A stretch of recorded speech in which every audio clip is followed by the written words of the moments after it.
जो शरीर और उसके कार्यों को प्रभावित करती है।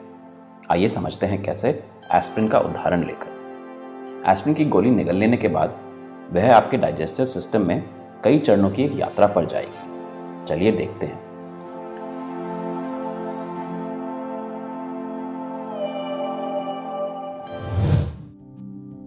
पहला चरण, एब्जॉर्प्शन। एस्पिरिन की गोली खाने की नली से होकर पेट तक पहुंचती है, जहां ये बहुत छोटे छोटे कणों में टूट जाती है। इन कणों का अगला पड़ाव होगा छोटी आंत यानी स्मॉल इंटेस्टाइन। स्मॉल इंटेस्टाइन में पित्त और अग्नाशय के स्राव इन कणों से मिल जाते हैं। स्मॉल इंटेस्टाइन में सिलवटें होती हैं, जिनकी वजह से आंत की ज्यादा सतह भोजन के संपर्क में आ पाती है।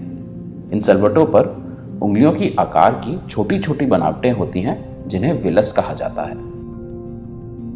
हर विलस में ब्लड कैपिलरीज होती हैं। विलस पोषक तत्वों, जिन्हें यहाँ पर हरे रंग में दिखाया गया है, उनको अवशोषित करके इन कैपिलरीज को दे देते हैं।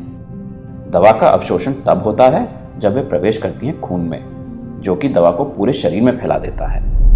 अगला चरण, डिस्ट्रीब्यूशन।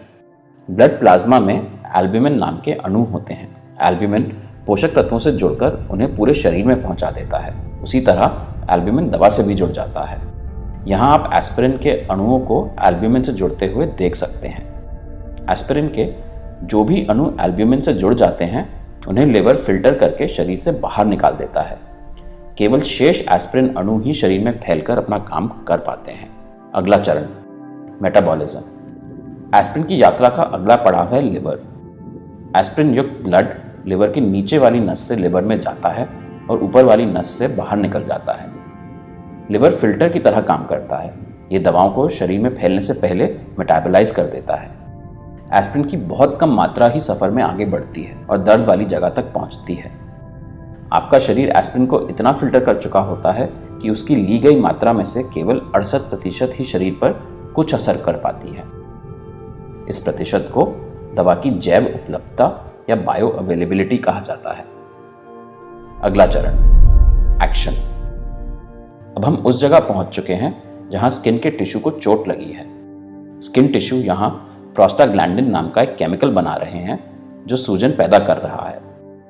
प्रोस्टाग्लैंडिन स्किन में मौजूद उन नर्व्स को भी संदेश भेज रहे हैं जो दर्द का एहसास होने के लिए जिम्मेदार होती हैं।